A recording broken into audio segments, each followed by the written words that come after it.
ஓம் முருகா போற்றி, கந்தா போற்றி, கடம்பா போற்றி, கதிர்வேலா போற்றி, அறுபடை வீடு கொண்ட முருகப்பெருமானே போற்றி போற்றி. என் செல்லமே, என் செல்ல குழந்தைகளே, இன்று சஷ்டியில் ராஜயோகம் உன்னை தேடி வருகிறது.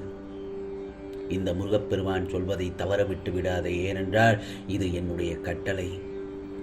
இந்த நல்லதொரு காலை பொழுதில் உனக்காக நல்லதொரு செய்தியை உன் செவியில் சேர்க்க இதோ உன் இல்லத்திற்கு வந்துவிட்டேன்.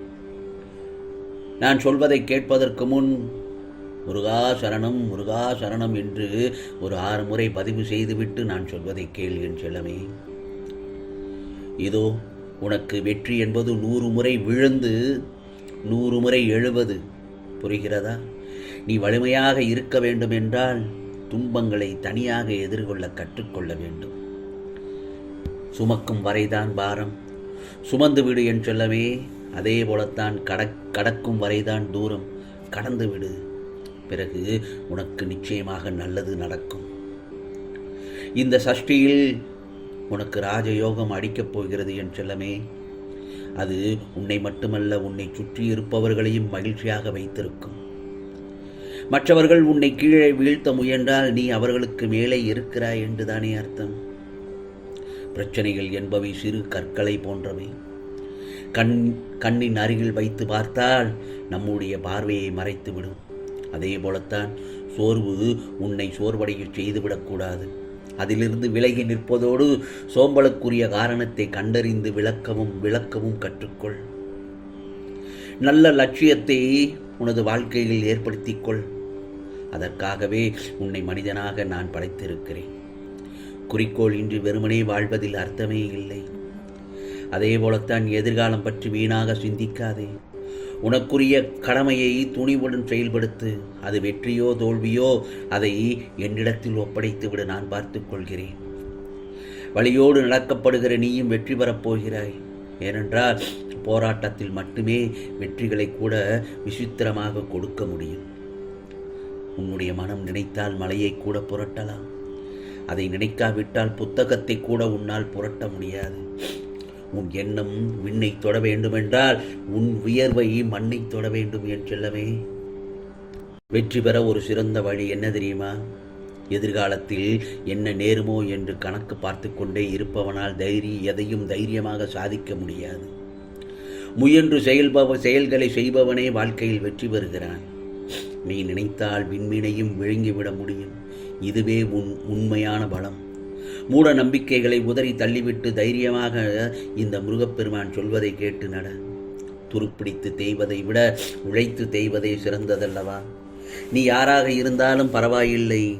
நீ எண்ணுவது விண்மீனாக இருந்தாலும் உன் உழைப்பால் நீ எண்ணியது உன்னை வந்து சேரும். அந்த காலகட்டத்தில் தான் இப்பொழுது இருக்கிறாய். நீ உறுதியாக இருந்தால் இந்த உலகிலேயே மிகவும் சக்தி வாய்ந்தது உன் ஆழ் மனதுதான். அது என்ன நினைக்கிறதோ அதை நோக்கியே உன் வாழ்க்கை பயணம் அமைகிறது. இதுவரை கிடைக்கிடாத ஒரு பொருள் உனக்கு கிடைக்க வேண்டுமென்றால் இதுவரை நீ முயற்சிக்காத செயலை நீ செய்ய வேண்டும். அப்பொழுதுதான் அந்த ஒரு பொருள் உன்னிடத்தில் வந்து சேரும். வாழ்க்கையில் சந்திக்கும் ஒவ்வொரு துன்பமும் நம்மை ஒருபடி மேலே ஏற்றிவிடவே வருகின்றன என்பதை முதலில் தெரிந்து கொள். வாழ்வில் எந்த பிரச்சனையும் உன்னை பாதிக்கவே முடியாது, நீ அனுமதித்தால் தவிர. நாம் தேர்ந்தெடுக்கும் பாதை தான் நம் எதிர்காலத்தை நிர்ணயிக்கிறது. தேர்ந்தெடுக்கும் முன் யோசனை செய், தயங்க வேண்டாம் என் செல்லமே.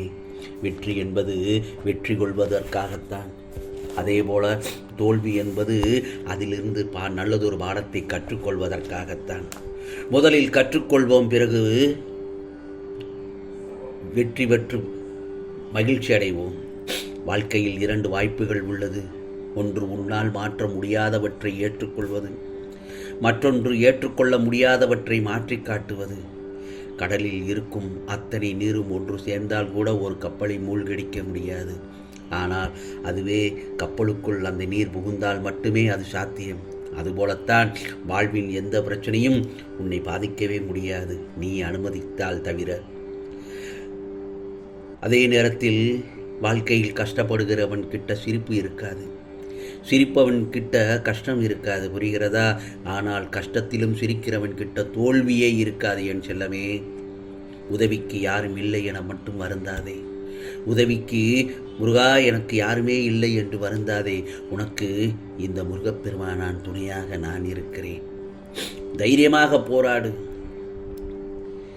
இப்படிக்கு என்ன தெரியுமா? நான் தான் உனக்கு தன்னம்பிக்கையை உனக்கு அள்ளி அள்ளி தருகிறேன்.